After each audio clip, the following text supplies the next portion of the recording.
Arsa dening Ustaz Muhammad Hatta Sangkudiri lan dipun pandegani dening Ustaz Sutekno MPDN. Dumateng panjenenganipun kawula sumanggaken.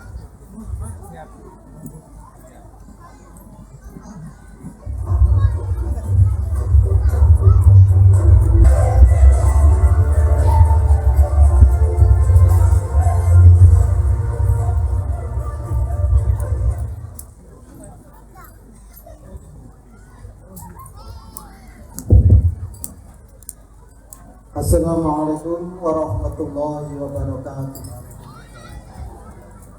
Alhamdulillahirabbil alamin wassalatu wassalamu ala asyrofil anbiya'i wal mursalin sayyidina wa maulana Muhammadin wa ala alihi washabihi wasallam. Amma ba'du.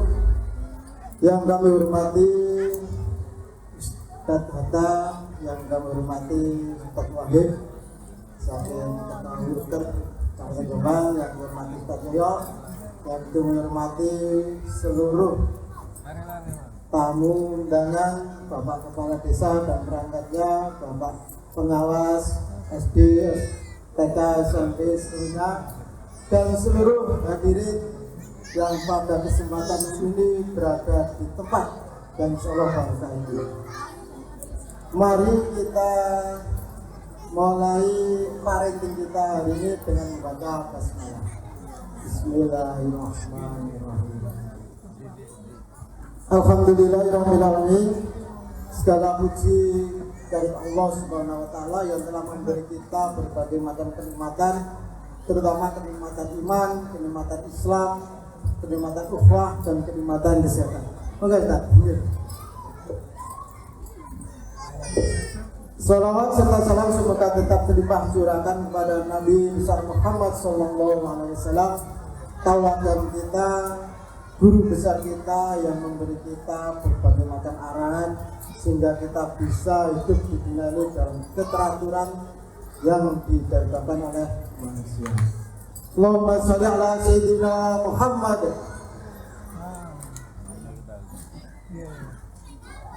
Bapak Ibu yang dihormati, Bapak Ibu yang kami hormati,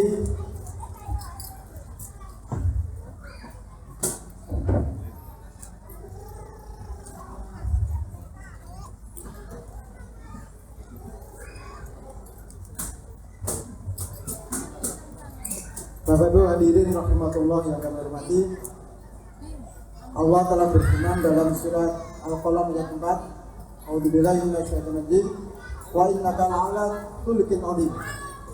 Dan sesungguhnya engkau Rasulullah benar-benar berbudi pekerti yang luhur. Allah telah memerintahkan kepada Nabi kita, suri teladan kita untuk berbudi pekerti yang luhur. Tujuan utama dari Rasulullah dihadirkan di dunia ini adalah untuk berbudi pekerti yang luhur. Sebelum mengajarkan kepada umatnya, maka Rasulullah dibekali dulu oleh Allah dengan budi pekerti yang luhur, dengan dijaga keteladannya mulai awal, mulai kecil hingga dewasa.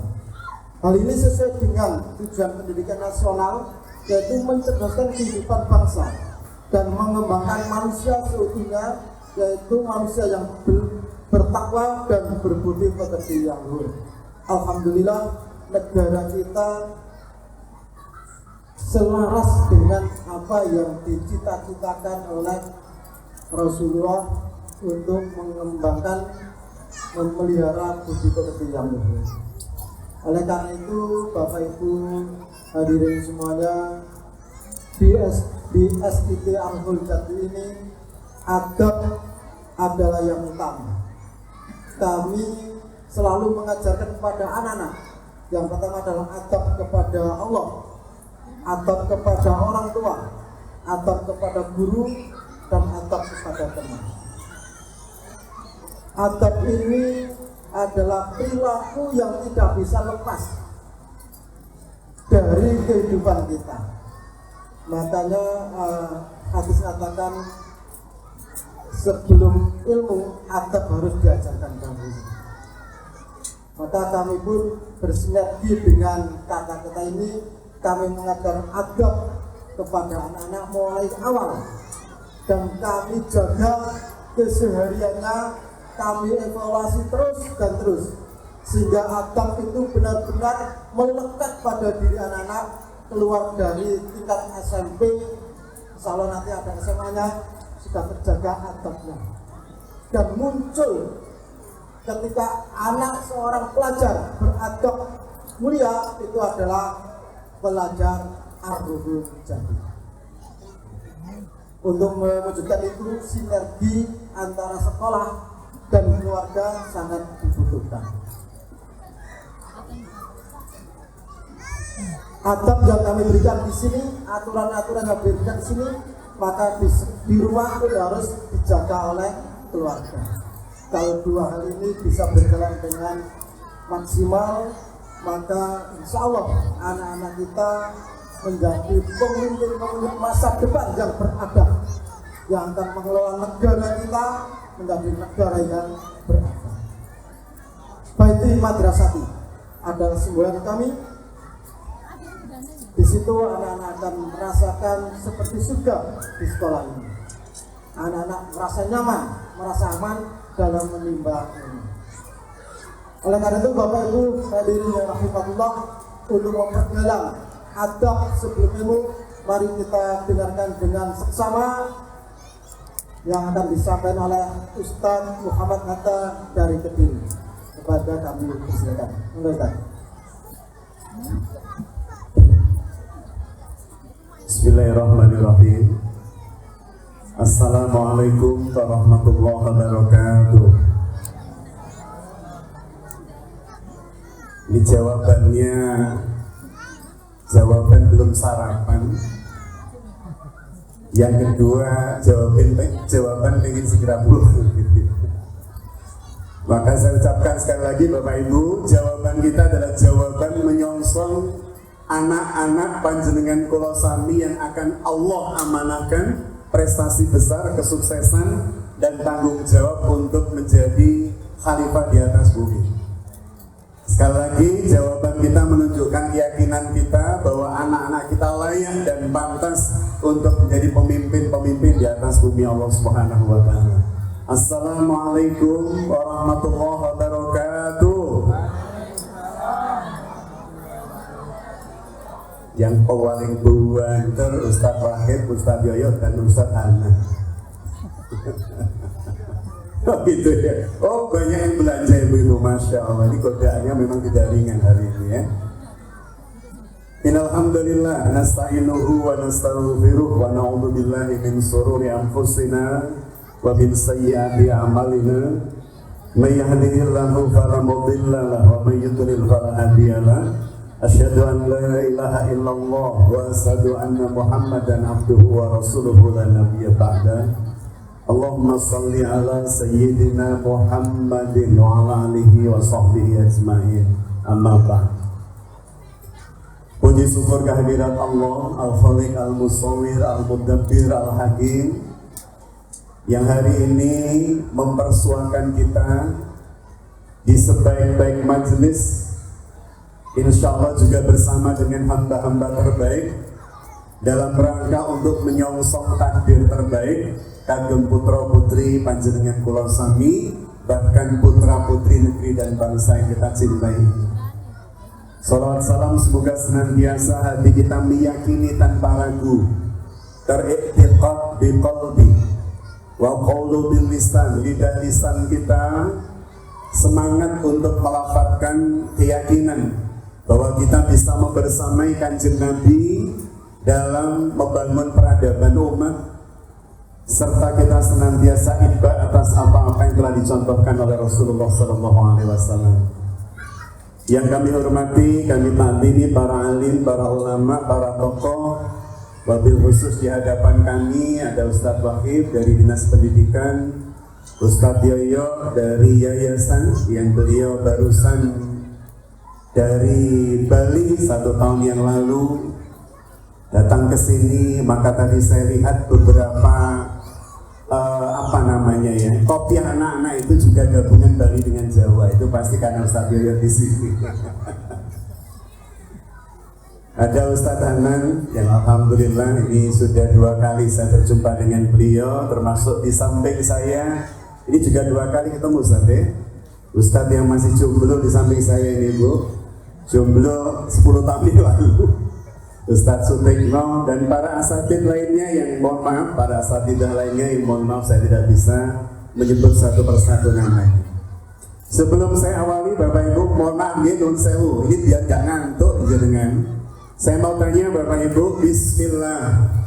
Yang yakin atas izin Allah anak kita sukses dalam kehidupan dunia akhirat, angkat tangan Bapak Ibu. Atas izin Allah, biidznillah. Alhamdulillah, yang belanja juga ikut angkat tangan subhanallah saya. Kata yang jual angkat tangan dapat diskon, masya Allah. Terima kasih Bunda. Para bunda yang dirahmati Allah, hari ini saya mendapat amanah dari panitia. Ketua panitianya ini tuh Pak, yang pakai belangkon dan pakai beskap hitam, itu beliau ketua panitia. Saya bisi-bisi sama Ustadz Yoyo, kok seperti wedolo ya beliau itu. Gua kan berwibawa, sayang. Saya lihat di belakangnya orang-orang kerise. Wadah Ustaz, kerise. Wadah, masya Allah. Untung di belakang Ustaz, karena kalau di depan itu perlawanan Ustaz. Di Ponorogo.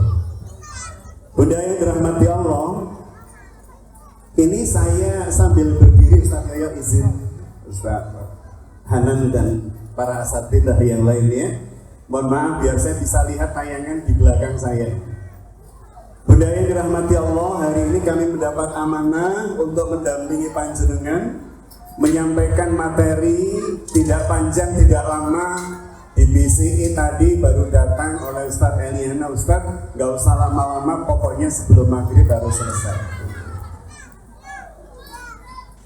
Tema besarnya berkaitan dengan al-adab qabla ilm, adab sebelum ilmu. Apa benar kemudian kalimat yang melegenda, yang sejatinya debatable di antara para muhaddisin, apakah ini maqalah seorang ulama besar yang bernama Imam Malik bin Anas, imam hadis dari Darul Hijrah, atau kemudian ini memiliki sumber langsung kepada Rasulullah SAW. Tapi apapun itu, dalam banyak ayat dan di dalam banyak kalimat mulia Rasulullah SAW tercermin bahwa adab memang harus kita kaji, pelajari, tanamkan, pahamkan kepada putra putri kita sebelum ilmu.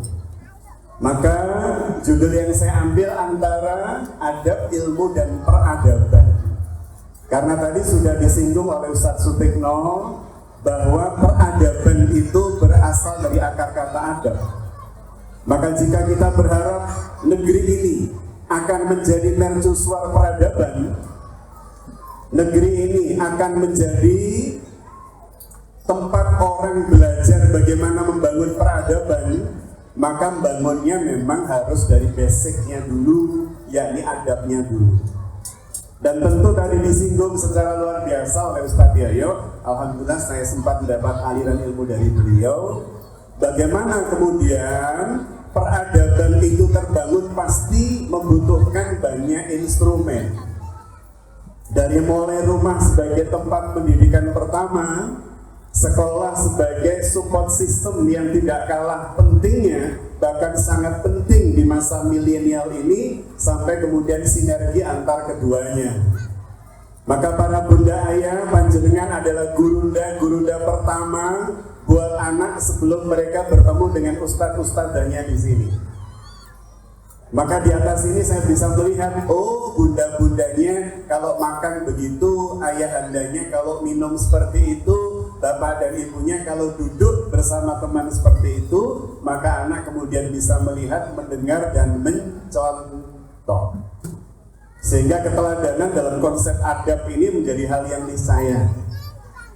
Dan bagi saya ketika pertama kali bertemu dengan Ruhul Jadid, kurang lebih berapa bulan yang lalu Ustaz,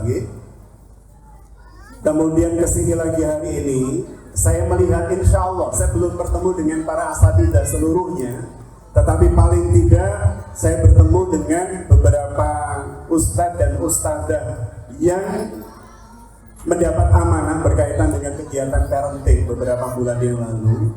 Rasanya senang. melihat para gurunda ini bisa menjadi contoh buat anak-anak didik. Karena menjadi teramat sangat penting siapa yang dicontoh, siapa yang memberi contoh, dan siapa yang menjadi display dari aplikasi adab itu. Sebagaimana kalimat Asy-Syaikh Said Qutb rahimahullah ketika beliau menyebutkan Islam itu something. Oh, ini Muhammad Abdul, mohon maaf ya, kalimat Muhammad Abdul dalam Al-Manar. Jadi Islam itu something, but Muslim itu something else. Islam itu sesuatu, tetapi Muslim itu adalah sesuatu yang lain. Seakan-akan antara Islam dengan Muslim hari ini tidak bisa terkoneksikan secara utuh. Panjenengan dari saya, budaya ini adalah display dari Islam. Kita adalah yang ditampilkan, atau kita adalah tampilan dari Islam. Sehingga kalau kemudian kita tidak bagus, maka Islam yang akan jadi korban penilaiannya. Demikian pula dengan orang tua di rumah, gitu ya. Baik, saya percepat karena konon kabarnya ini tadi mulai jam 7, apa benar Ustaz? Oh ya, luar biasa nih. Jam 7, sekarang jam 10:04, Masya Allah. Ini kalau bisa bertahan memang luar biasa orang tuanya ya. Bertahan belajar maksudnya. Bunda yang dirahmati Allah, ini laptop saya, di sana, makanya saya gini-gini gak jalan gitu ya. Laptopnya di sana, jadi saya harus noleh ke sana. Ya. Ini adalah kalimat mulia Rasulullah Sallallahu Alaihi Wasallam. Rasulullah Sallallahu Alaihi Wasallam menyampaikan, ada bani Rabbi fa'asana ta'di. Jadi Allah telah mendidikku, kata Rasulullah SAW, dengan pola didik yang luar biasa, sehingga kemudian beliau mendapatkan pola didik yang selaras dengan fitrah kemanusiaan dan memperbaiki adab beliau. Jadi ini adalah hadis riwayat Ibnu Mas'ud di dalam kitab Al-Jami'us Shaghir. Bunda yang dirahmati Allah, yang kedua, sebelum nanti saya jelaskan lebih singkat gitu ya. Ini adalah kalimat yang disampaikan oleh seorang imam besar. Mana tadi? Mohon maaf ya. Daripada begini-begini langsung saya baca yang ada saja udah ya. Baik ya, ini adalah hadis riwayat Imam Al-Baihaqi yang tadi dikutip secara lengkap oleh Ustadz Sutekno. Bahwa Rasulullah SAW itu dihadirkan ke bumi, diturunkan ke bumi. Innamal bu'istu liutamima makarimal akhlak, bahwa sesungguhnya Rasul itu tidak diutus kecuali dalam rangka untuk memperbaiki akhlak.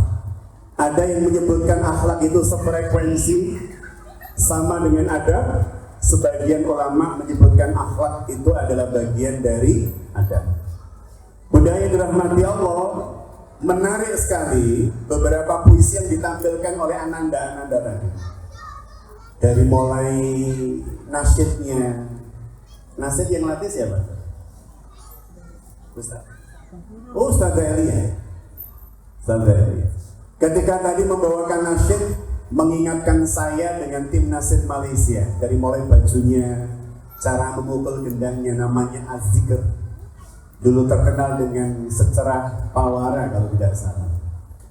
Sangat indah memainkan, menyanyikan anak-anak dan tenang, itu menunjukkan kepercayaan diri. Dan saya yakin memang ditumbuhkan di sekolah yang istimewa ini. Kemandirian, kepercayaan diri anak, sehingga ketika tampil itu enjoy saja. Dan beberapa pembawa puisi tadi saya dengarkan sambil saya memejamkan mata untuk bisa menangkap lebih jernih kalimat anak-anak tadi. Ada sebentuk kegelisahan, saya nggak tahu siapa penulis puisinya, tapi bagus sekali. Ada sebentuk kegelisahan ketika memasuki masa milenial yang semakin banyak tantangannya. Ternyata justru banyak muncul manusia yang kehilangan sisi kemanusiaan. Di saat tantangan semakin banyak, semakin beragam, semakin intens, tapi justru kemudian kekuatan manusia yang bernama fitrah itu semakin menipis. Ini yang kemudian menjadi catatan dan Ruhul Jadid menjadi bagian pemberi solusinya, insya Allah biiznillah. Maka para bunda, ayah yang berharap dan berkeinginan fitrah anak tetap terjaga, bertumbuh kembang dengan medium terbaik, maka insya Allah Ruhul Jadid bagian dari jawabannya, mensinergikan potensi putra putri panjenengan dengan konsep belajar yang benar, contoh dan keteladanan terbaik baik di rumah oleh orang tua maupun guru-guru di ustadz-ustadz dari sekolah, itu akan menjadi jaminan hadirnya generasi-generasi pilihan. Maka bunda yang dirahmati Allah, jawaban dari kegelisahan ananda-ananda tadi dalam puisinya itu kemudian bisa kita lihat dari tabel yang sederhana berikut ini. Nah ini.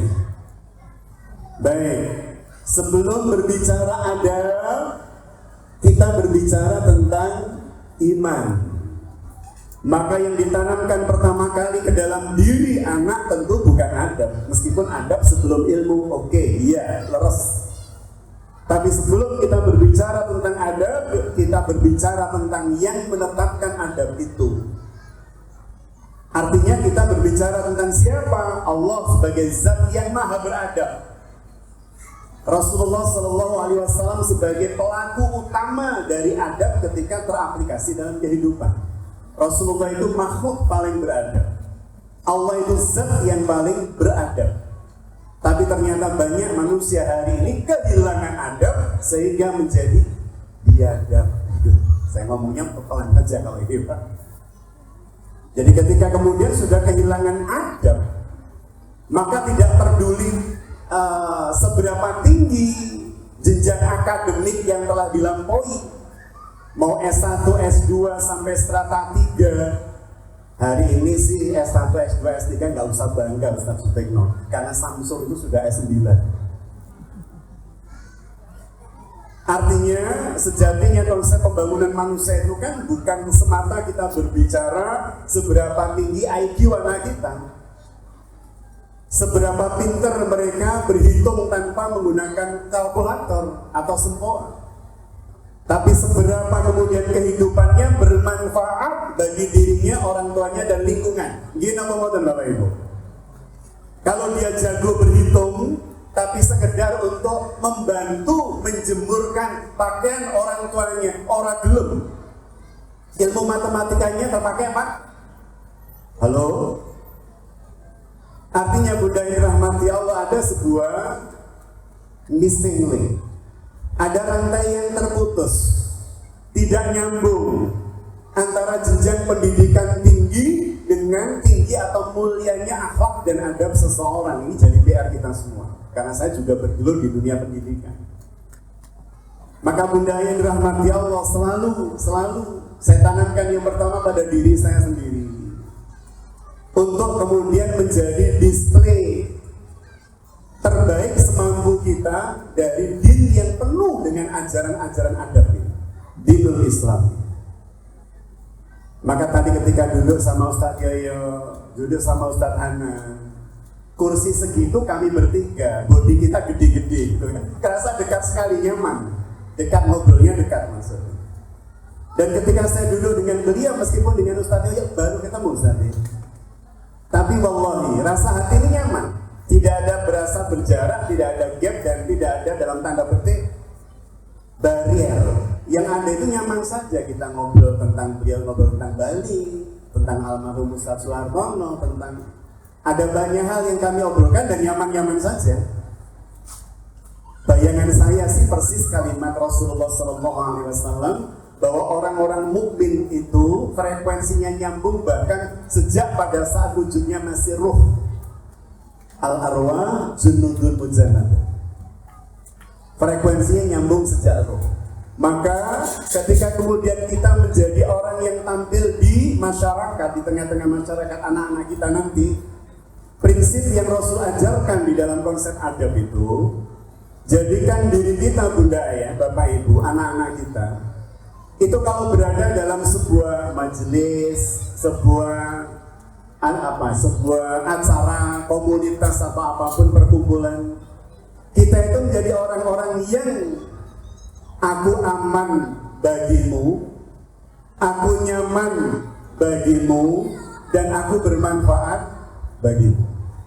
Kita itu pengennya anak-anak kita itu dimanapun akan membuat lingkungan merasa aman, nyaman, dan merasa adanya putra-putri kita di sana bisa mendapatkan manfaat, menebar manfaat. Karena kalimat Rasulullah SAW, khairun nas anfa'uhum linnas. Jadi aku aman bagimu, aku nyaman bagimu, dan aku bermanfaat bagimu. Jangan sampai ketika ada seorang ustadz atau ustadzah pas diumumkan tidak masuk, anak-anak langsung senyumnya ceria, wajahnya berseri sambil teriak merdeka. Itu pasti ustadznya bermasalah. Anak-anak hari ini Ustadz A ada tugas luar kota sehingga nggak bisa ngajar. Semua anak dia alhamdulillah merdeka. Ini pasti ustadznya bermasalah. Yang kalau datang tidak membuat aman anak, tidak membuat nyaman anak, dan dirasa keberadaannya tidak bermanfaat. Ustadz anak-anak hari ini Ustadz Sutikno ada tugas, bukan ada tugas, beliau sedang menjalankan ibadah umroh bersama dengan istrinya. Istri atau istri-istri Ustadz? Istri ya, dengan istri. Dan anak-anak langsung mendoakan, barakallahu fi, Allahumma ja'alhuma umratan mabrura. Wah, itu berarti Ustadz yang keren. Setelah itu kemudian anak-anak tanya, pulangnya kapan sih Bu? Ya, insya Allah 12 hari lagi. Wah, lama Bu ya. Wah, ini keren. Ini pasti Ustadz yang dirindu anak-anak. Maka Bunda yang dirahmati Allah, yang pertama sekali lagi tanamkan iman, pemahaman dan pengetahuan bahwa kehidupan mereka itu didesain, dicipta oleh Allah Subhanahu wa Ta'ala, dan tugas mereka adalah memantaskan diri, bertumbuh kembang bersama keseluruhan ciptaan Allah untuk kemudian bisa kita manfaatkan sebaik dan sebesar mungkin dalam rangka menjadikan bumi ini lebih sejahtera, lebih makmur, lebih damai, dan lebih berkah. Sebagai iman ditanamkan, baru kemudian kita bicara adab. Setelah mereka mengenal siapa Allah, siapa yang nyuruh kita beradab, zat yang maha beradab, Allah Subhanahu wa Ta'ala, baru kemudian kita turunkan, kita derivasikan menjadi apa? Menjadi bentuk pengajaran adab pada anak. Tapi harus kagum sama Allah dulu, harus kagum sama Rasulullah dulu. Karena kalau belum kagum sama Allah, kemudian kita bilang, nah pakai tangan kanan saya, karena itu perintah Allah. Kalau Allah itu tidak menjadikan mereka kagum, maka menjalankan perintah Allah itu bagi mereka bukan hal yang menyenangkan. Gini apa Bapak-Bapak itu? Menjadikan anak-anak kita kagum terhadap Allah, melihat tanaman, didetailkan, mungkin pakai mikroskop di lab. Ada mikroskop pasti tadi. Lihat bareng-bareng, detail yang ada di batang, di daun, menjadikan mereka takjub. Tuhan kita keren, Roh kita keren. Melihat berbagai macam tayangan berkaitan dengan apa? Kehidupan bawah laut. Kita sampaikan betapa ragam warna kulit ikan, bentuk ekor ikan yang beragam, macam-macam, sampai membuat anak-anak takjub. Wah, Tuhan kita keren. Ketika kemudian mereka merasa Tuhannya hebat, Tuhannya keren, Tuhannya dahsyat, maka menjalankan perintah Allah, salah satunya adab, itu kemudian menjadi konik. Apalagi ketika kemudian teraplikasi dalam bentuk keteladanan para ustadz-ustadzah, para ayah dan bunda di rumah. Contoh, Bu, saya tanya pada bunda ini, karena mayoritas bunda ya. Bunda, saya tanya Bunda, pernah nggak Bun mendengar anak-anak ngobrol dengan Bunda, ngomong dengan Bunda? Bukan anak TK, tetapi anak SD yang sudah mulai masuk fase balik, akil balik, SMP itu ya. Pernah nggak Bun panjenengan ngomong dengan anak-anak yang sudah balik, baik SD maupun SMP, tapi cara mereka ngomong intonasinya meninggi? Pernah Bu? Halo Bu? Oh pernah. Kira-kira kenapa sih Bu anak-anak kalau ngomong intonasinya meninggi? Salah satunya, contoh Bu ya. Contoh. Bapak Ibu, mohon sewu, kalau saya menyampaikan pada panjenengan salam, tolong dijawab nggih. Assalamualaikum warahmatullahi wabarakatuh. Oh, aduh. Bapak Ibu, Assalamualaikum warahmatullahi wabarakatuh. Nah itu jawabannya itu. Ketika kita manggil Dek, Nah, iya mah. Dek, kaget dia, mau nabi ya. Jawabnya, iya mah. Ketika kita menasihati mereka dengan kalimat, Dek, ngomong sama orang tua itu yang halus itu. Anak itu bayangkan halus itu bingung loh Pak. Kalau kita ngomong halusnya begitu, anak itu kemudian bayangkan, jadi halus itu apa? Kalau ngomong sama orang lain bayang halus itu loh. Anak jadi bengong bingung, halus itu gimana? Kalau duduk itu mbok yang rileks gitu loh. Itu anak kan bingung rileks itu piye loh. Ketika kemudian kita membentak menyampaikan kata rileks itu. Jadi budaya dirahmati Allah, iman transfer ke adab. Ketika kemudian adab dimiliki, ada sebuah kalimat indah dari ibunda Imam Darul Hijrah, Imam hadis Darul Hijrah, Imam Malik bin Anas radhiyallahu anhu. Ya rahimahullah. Ketika beliau mau belajar, ini bisa kita baca dalam biografi Imam Malik, manaqibnya. Ketika beliau mau berangkat belajar, ibundanya memakaikan baju terbaik. Ibunda beliau memakaikan serban terbaik. Ibunda beliau meminta beliau untuk mengenakan wewangian. Baru kemudian anaknya ini diizinkan berangkat menuntut ilmu. Artinya apa?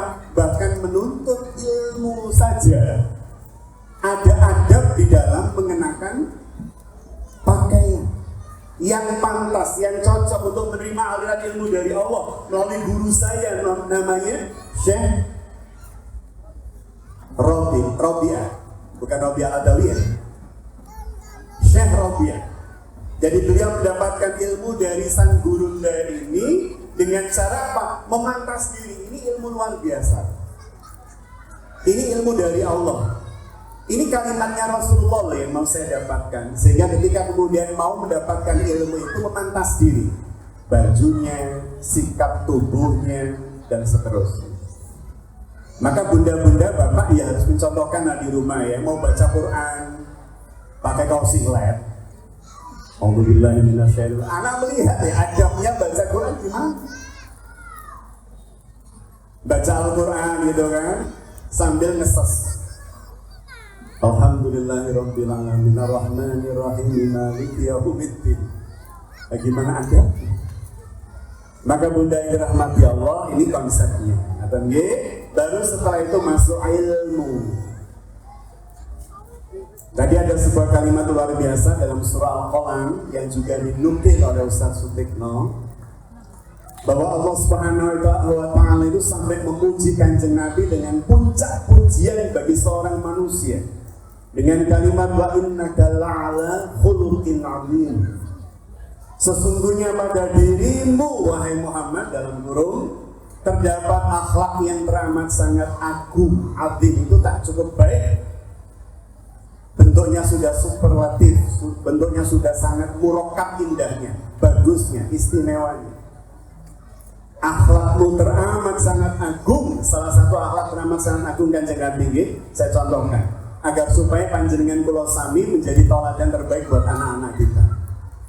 Bun, pernah nggak Bun bapak cemburu Bu? Pernah, oke. Bu, bapak itu kalau cemburu yang dilakukan biasanya apa? Ini ada tempat untuk turun nggak di sini? Oh ada. Ustaz saya tak turun dulu Ustaz. Nanti kalau ingat saya balik Ustaz, kalau enggak langsung pulang. Baik, ini biar dekat sama audiens. Ustaz saya mau di sini Ustaz. Saya tanya pada ibu-ibu, kalau di sini para ustaz lagi? Enggak, saya nggak berani mulai. Bun, jenengan mawon, jenengan Bun, Bapak kalau pas cemburu itu apa yang dilakukan biasanya?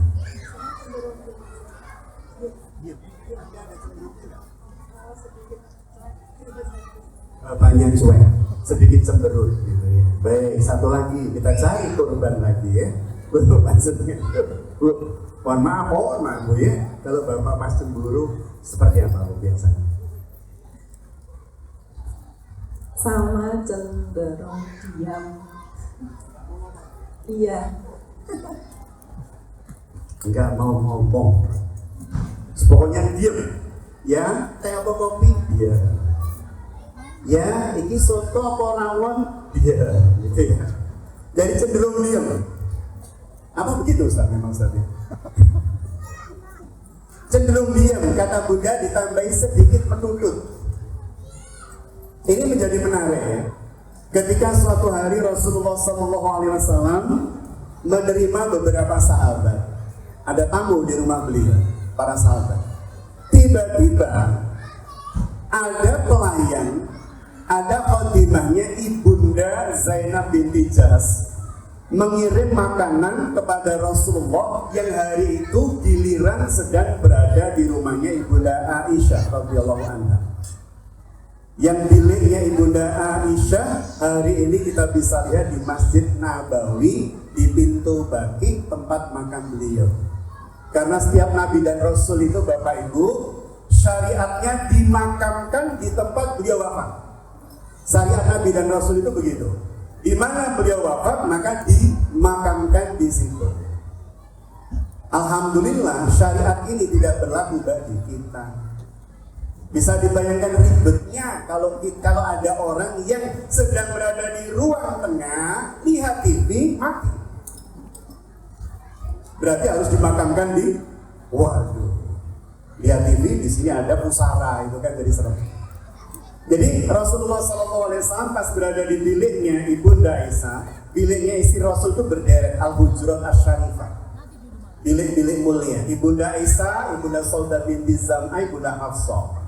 Ada pintu Jibril, babul Jibril atau Jibril Gate, ada babul Nisa, rumahnya Ibunda Fatimah, baru istri-istri beliau yang lain.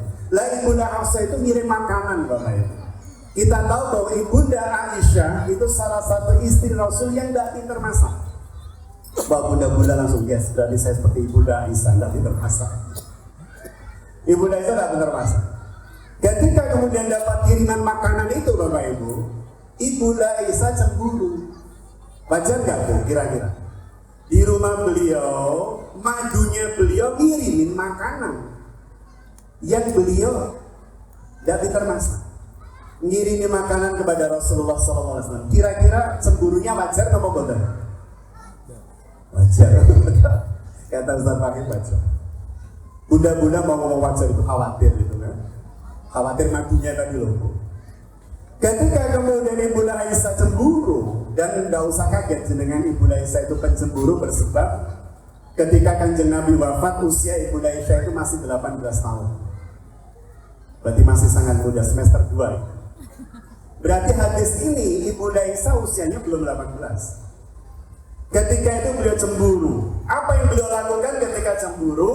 Beliau mendekati khadimahnya Ibunda Zainab binti Jahsh dan kemudian menyenggol piringnya. Jatuh, pecah ya. Di depan Rasul dan tamu. Ustaz Hanan, kalau misalnya itu terjadi pada kita Ustaz, suami sedang menerima tamu, istri kita cemburu, nyenggol kiriman dari madu sampai pecah piringnya depan tamu. Kira-kira kalau kita gimana Ustaz Hanan? Waduh, ini perang dunia ketiga kata Kim Jong Un ya. Wah, bisa perang dunia ketiga. Tapi apa kata Rasulullah SAW? Beliau cuma tersenyum dan kemudian mengatakan kepada para tamunya, ibunda kalian sedang cemburu. Gak apa-apa, ibunda kalian sedang cemburu. Dan Rasulullah langsung memanggil Ibunda Aisyah, mengambil piring-piring yang pecah itu, kemudian beliau mengatakan piring diganti dengan piring. selesai. Tidak kemudian sampai ngisi ono tamu kayak begini gitu. Saya tuh sampai melihat membaca hadis itu dalam buku tulisan Syekh Sholeh Al-Munajjid, interaksi Rasulullah dengan istri, dengan anak, dengan tetangga, masya Allah, luar biasa. Sesabar itu. Ini adab dari aplikator terbaik, adab dari contoh dan teladan terbaik dari nilai-nilai Islam yang selama ini kita yakini ada pada diri Rasulullah SAW. Jadi bagaimana kemudian beliau mencontohkan kepada kita berinteraksi dengan pasangan itu kemudian menjadi hal yang niscaya untuk menumbuh kembangkan konsep adab di rumah, baik bagi pasangan maupun bagi anak-anak beliau. Contoh lainnya berkaitan dengan adab dan iman sekalian, gitu. Nah, saya ini sengaja Ustaz Hanan turun naik sekaligus untuk menurunkan berat badan. Ustaz Sutikno hilang gitu ya. Ajaib. Jadi bunda yang dirahmati Allah, contoh yang kedua, Rasulullah SAW itu punya istri dari luar negeri, ajnabi. Ada yang tahu bu? Yang tahu dapat hadiah. Siapa panitia yang bingung kok nggak ada hadiah? Hadiahnya kotak kue. Apa bu?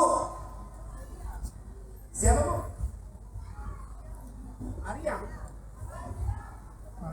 Maria, keren Ustaz. Boleh dikasih kotak kue beliau nanti Ustaz ya.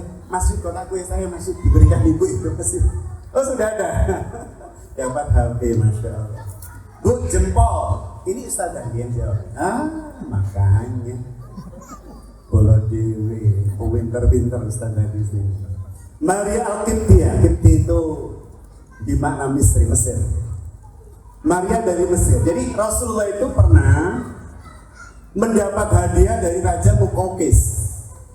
Ketika di tahun ke-7 Hijriah beliau mengirim utusan-utusan ke berbagai negara untuk mengirimkan surat beliau agar menyuruh agar mereka masuk Islam. Makanya disebut dengan Amul Wufud, tahun utusan-utusan. Di Masjid Nabawi di Raudhah itu ada namanya Ustuwanatul Wufud, tiang utusan-utusan. Karena disitulah Rasul menerima para diplomat. Nah ketika Rasul mengirim utusan-utusan itu di Raja Muqawqis, utusan yang diutus namanya Hatib bin Abi Balta'a. Diterima Raja Muqawqis dengan penuh sukacita, tapi beliau mau mengkonversi agamanya menuju ke agama Islam. Beliau khawatir dengan masyarakat Qibti. Akhirnya beliau mengatakan, aku terima engkau dan aku kirimkan hadiah untuk nabimu. Di antara hadiah yang dikirimkan adalah sepasang kakak beradik namanya Maria Al-Qibtiyah dan Sirin. Tidak ada sungkarnya. Kakak beradik. Oleh Rasul setelah nyampe di Madinah dinikahi. Yang dinikahi Maria Al-Qibtiyah, sedangkan Sirin dinikahi Hasan bin Sabit, sekretaris Rasul sekaligus penyair beliau. Ketika dinikahi Rasulullah SAW, Bapak Ibu punya anak. Nah ini menarik, kita bicara adab dan iman. Ketika kemudian Rasulullah punya anak dari rahim Maria Al-Qibtiyah. Maria Al-Qibtiyah tadi dari mana bu? Mesir. Rasulullah itu punya garis atau jalur keturunan Mesir, nenek moyangnya. Iya enggak bu? Rasulullah itu bin Abdullah bin Abdul Muttalib bin Hashim bin Abdul Manaf bin Qusay bin Kilab, terus ke atas sampai Adnan, terus ke atas sampai Ismail alaihissalam. Ismail anaknya siapa Bapak Ibu? Ibrahim yang menikah dengan siapa? Ismail itu anaknya siapa? Ibunya siapa ibunya? Hajar. Hajar itu dari mana? Mesir. Mesir. Jadi Kanjeng Nabi itu punya jalur keturunan dari Mesir. Nenek moyang dari pihak ibunda Hajar. Lah Rasulullah ternyata juga menikah dengan wanita Mesir, Maria Al-Qibtiyah. Maka Rasul mengatakan, berbaik-baiklah engkau dengan orang-orang Mesir, bersebab aku memiliki garis keturunan dari sana. Termasuk beliau menikah dengan Maria Al-Qibtiyah, punya anak. Namanya dinisbahkan pada kakek moyang beliau yang punya istri Mesir tadi. Hajar. Siapa suaminya? Ibrahim. Maka anaknya Rasulullah diberi nama Ibrahim. Karena lahir dari seorang istri atau wanita dari Mesir. Diberi nama Ibrahim, Bapak Ibu. Usia 18 bulan, anak yang ganteng, kata Rasulullah SAW kepada istri-istri beliau. Jadi ketika Ibrahim ini lahir, mohon maaf bunda-bunda yang sangat bersani putranya pada saat lahir, anak itu ketika lahir procot, ketika lahir masih merah. Apakah wajahnya sudah ada mirip bapak ibunya, Bu? Baru lahir? Belum kan, Bu ya? Biasanya usia 2-3 bulan. Seingat saya punya anak 5. Jadi kalau kemudian kita melihat anak-anak kita biasanya usia 2 atau 3 bulan, kita baru, mirip ini bagian ininya mirip. 5 tapi yang dititipkan Allah 3 pada saya, nomor 1 3 sama 5, yang 2 sama 4 diambil Allah. Jadi bunda yang dirahmati Allah, artinya apa? Ketika bayi Ibrahim ini lahir awal-awal ya wajahnya nggak mirip Rasul, nggak mirip Maria Al-Qibtiyah, tetapi Rasul dan para sahabat melihat ini mirip dengan panjenengan ya Rasulullah. Rasul juga melihat, Allahu Akbar. Baru lahir itu sudah mirip banget, ketahuan mirip banget dengan beliau. Saking senangnya Kanjeng Nabi, beberapa minggu Ibrahim ini mulai tumbuh kembang, dibawa oleh Rasul ke rumah istri-istri beliau yang lain. Cemburu nggak, Bu? Istri Rasul yang lain itu tidak ada yang punya anak loh dengan Rasul, kecuali Bunda Khadijah sebelum beliau melakukan ta'adud. Maka ketika beliau punya anak ditunjukkan Bunda Aisyah, ya langsung cemut-cemut. Kata Rasulullah SAW, ya Aisyah, bukankah wajahnya mirip denganmu? Kata Ibu Aisyah, enggak, belas enggak boleh. Bahkan kata Ibu Aisyah, semua bayi itu sama, wajahnya sama. Bayi ini tumbuh kembang sampai usia 11 bulan dan kemudian wafat. Nah wafat kita bicara adab dan ilmu. Ketika Ibrahim wafat, Bapak Ibu, meninggal, pas terjadi gerhana mata. Pertanyaan saya pada panjenengan, kira-kira kalau ada anak tokoh besar meninggal pas terjadi gerhana matahari, maka orang-orang masyarakat menghubung-hubungkan atau enggak? Gitu ya Ustaz ya? Menghubung-hubungkan, pasti kemudian alam pun ikut bersedih gitu. Alam pun ikut berbela-sungkawa, berduka. Dan itu yang terjadi.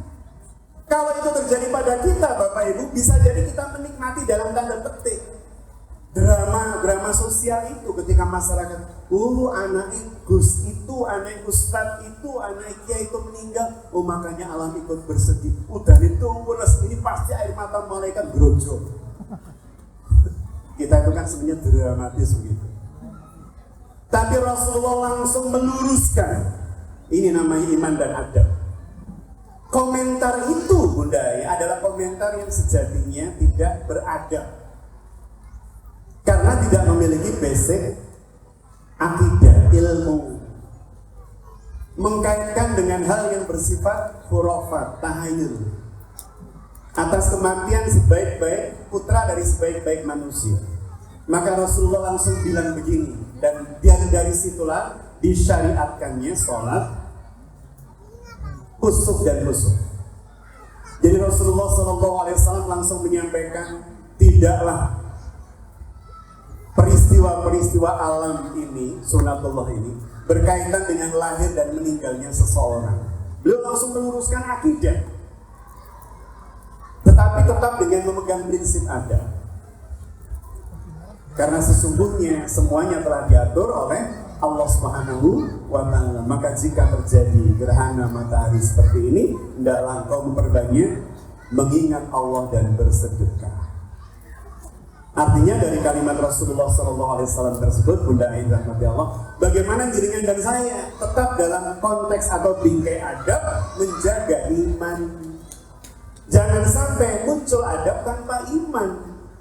Lewat pohon beringin besar, punya adab dengan cara apa? Bilang nun sewu dan gak ada orang. Kemudian kita sebut adabnya lewat beringin besar itu harus nun sewu. Ini kan jadi khurafat, imannya jadi gagal ini pendidikan. Jadi bagaimana kemudian konsep iman ditanamkan, adab dimunculkan, ilmu dipasangkan, buahnya amal. Ini bahasanya masih panjang kali lebar Bunda ya, tapi saya lihat bunda-bunda sudah mulai tutup tasnya gitu kan. Kue-kue sudah habis, tola-tole kok temen juga pada habis.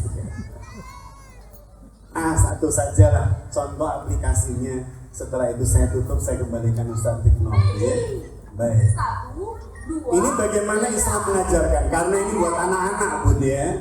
Maksudnya pengajaran ini. Pertama, berdoa hanya kepada Allah. Kedua, berdoa dengan ikhlas. Ketiga, mengangkat tangan. Keempat, dalam keadaan suci. Kelima, suara lembut. Terakhir, tidak tergesa-gesa. Iya. Bahkan dalam berdoa, Itulah adab-adab dari berdoa. Oh, gitu. ya bahkan dalam berdoa dan seterusnya. Nanti bukan hanya berdoa sih wajar ada adabnya. Bahkan di sini tadi disebutkan adab dalam berdoa itu berkaitan dengan hubungan kita dengan Allah dan hubungan kita dengan sesama manusia. Di poin 5 tadi contohnya ya, atau poin 4 tadi contohnya. Bermohon kepada Allah, berdoa, bermunajat, melangitkan kalimat itu dengan suara yang lembut. Bagaimana kemudian kita ketika berdoa memohon kepada Allah dengan kalimat yang santun. Saya pernah Bapak Ibu pas ngimami sholat tarawih. Waktu itu ada sebuah SMA di kota Kediri negeri yang meminta saya jadi imam sholat tarawih sekaligus kultum. Lah ketika pas sholat, walaupun saya pikir ini SMA negeri gitu kan, pasti mulai tahu adab meminta pada Allah, amin gitu ya, kabulkan ya Allah gitu. Ternyata aminnya itu udah pada gede anak SMA Bu. Kalimat aminnya itu bisa nadanya itu 4 nada. Sopran, alto, mezzo sopran, bass, tenor 5. Ada yang amin, ada yang amin. Yang membuat saya paling sedih itu ada yang terakhir mimpi. Ya Allah, ijazahnya perempuan merah. Jadi bagaimana kemudian ketika berinteraksi dengan Allah Subhanahu wa Ta'ala, mereka sudah nggak punya adab. Dan saya khawatir yang seperti ini bersebar di masyarakat masing-masing mereka tinggal memang seperti itu. Aminnya itu seperti mainan. Bukan hanya itu, sholatnya seperti mainan, doanya seperti mainan. Kalau kita mohon pada manusia saja yang kita anggap terhormat, kita bersikap santun, bertutur kata lembut, nun sewu, menikah dalam badhe ngaturi apa-apa. Tapi ketika berdoa kepada Allah, Rabbana amanna bima anzalta wa tabi'na rasulaka bina masya'idin Rabbana atina fid dunya hasanah wa fil akhirati. Nah, terus di mana ada? Dan anak-anak kita mendengar, ponakan-ponakan kita mendengar, murid-murid kita mungkin mendengar.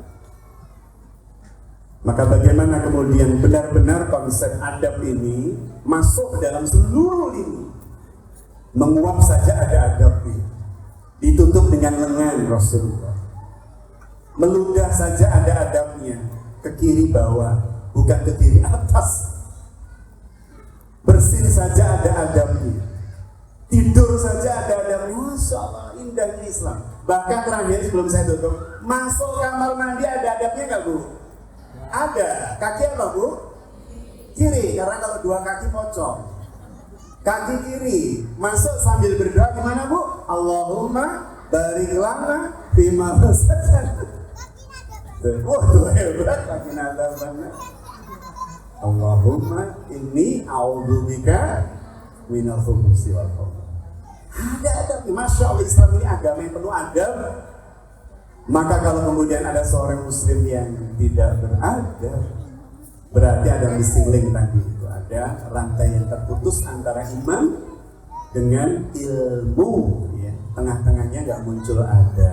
Punya ilmu gunanya cuma nyelatu wong, nyala-nyalain orang, punya ilmu gunanya cuma untuk meninggikan diri, maka ini ilmu yang tidak membawa berkah berupa adab. Semoga alumni Ruhul Jadi semuanya adalah anak-anak yang memiliki kepribadian terdikai adab mulia, sehingga kelak layak menjadi pemimpin-pemimpin di tengah-tengah umat, dimanapun mereka berada, dimanapun mereka tinggal, dimanapun mereka diposisikan dan ditakdirkan oleh Allah Subhanahu Wa Taala.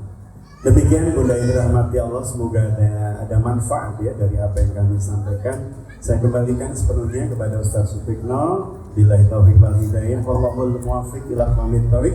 Assalamualaikum warahmatullahi wabarakatuh.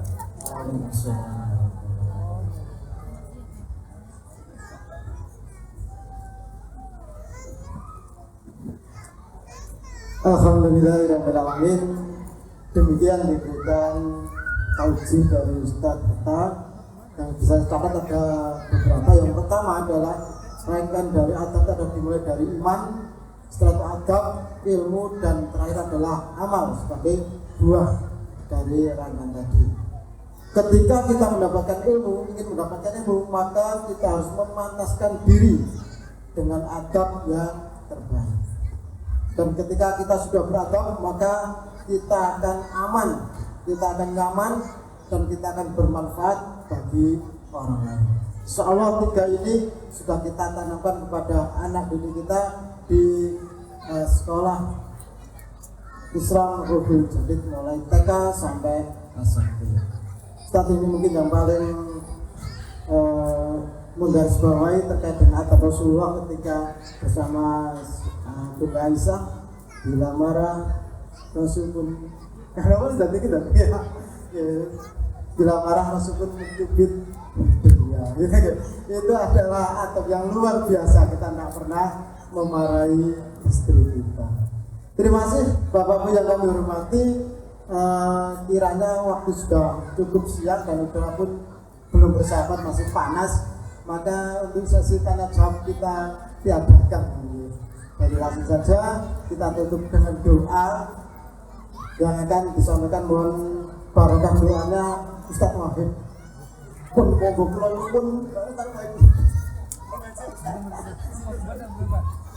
kandungnya Ustaz Wahid.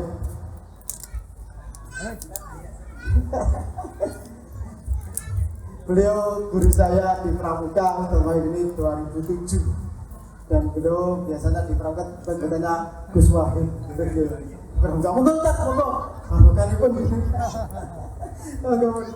kalau sami-sami monggo kalau semakin Ustaz Antani Mawan monggo Ustaz.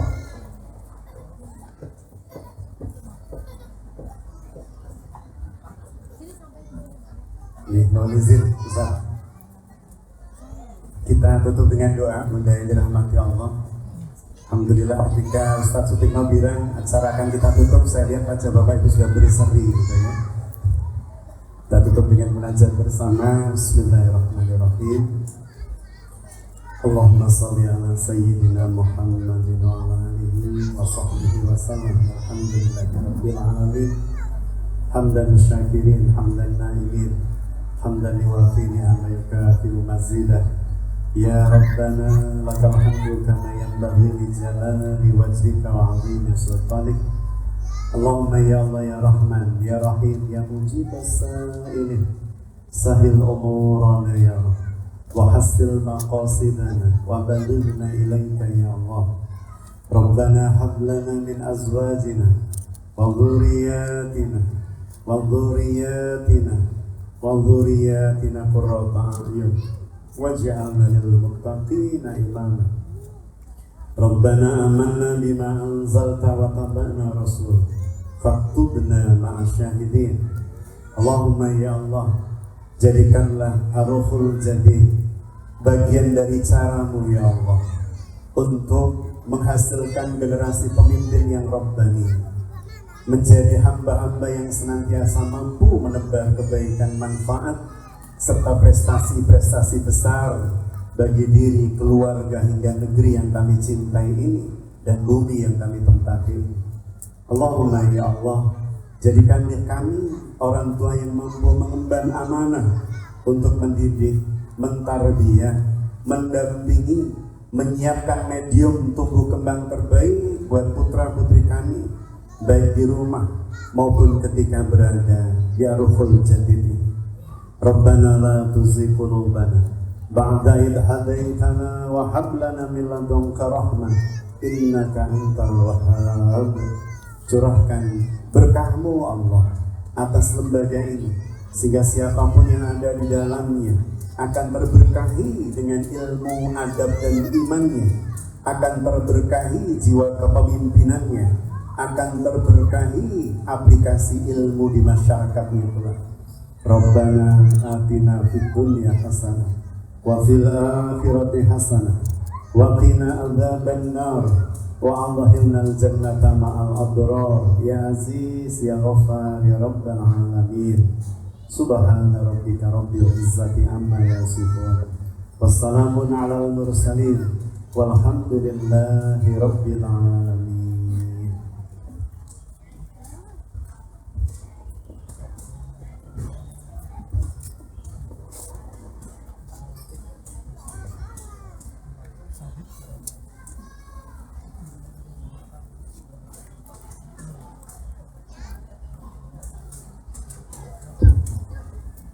Terima kasih kami sampaikan kepada seluruh hadirin, ayah bunda, ustaz kita semuanya. Semoga langkah kita dari rumah ke sini ke Majelis Partai ini dicatat Allah sebagai bagian dari menghantarkan para generasi yang beradab yang memimpin Indonesia yang akan datang. Dari saya selaku moderator, mohon maaf bila ada kesalahan. Ihdinas siratal mustaqim. Assalamualaikum warahmatullahi wabarakatuh.